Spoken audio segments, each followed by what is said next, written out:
భార్య మీకు నచ్చినట్లుగా మారే వరకు భర్త కొన్ని విషయాల్లో సర్దుకుపోవాలంట. మరి ఎలాంటి విషయాల్లో భర్త కాస్త తగ్గి ప్రవర్తించాలో ఇప్పుడు చూద్దాం.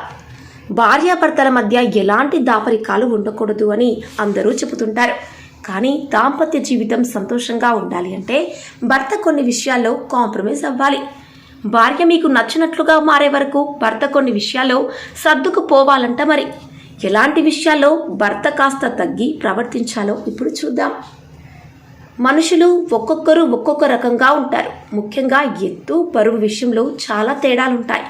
ఈ క్రమంలో మీ భార్య పొట్టిగా ఉన్నా లావుగా ఉన్నా వారిపై మీరు సెటైర్లు వేయకూడదు.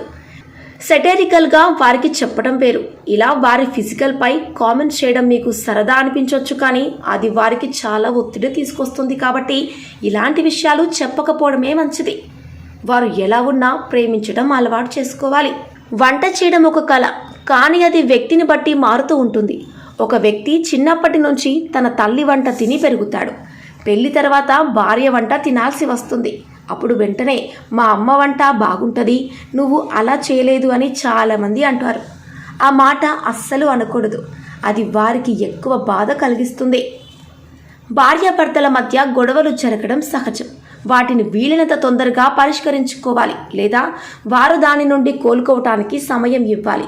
అంతేకాదు, నువ్వే గొడవకు కారణమని భార్యను అనకూడదు.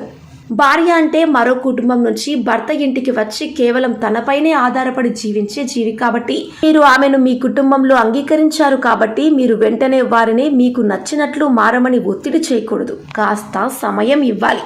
అదేవిధంగా మీపై ఆధారపడి మీ ఇంటికి వచ్చే మీ భార్య గురించి లేదా వారి తల్లిదండ్రులు బంధువుల గురించి తప్పుగా ఉదాసీనంగా మాట్లాడడం మానుకోండి. అది మీపై మంచి అభిప్రాయాన్ని తగ్గిస్తుంది.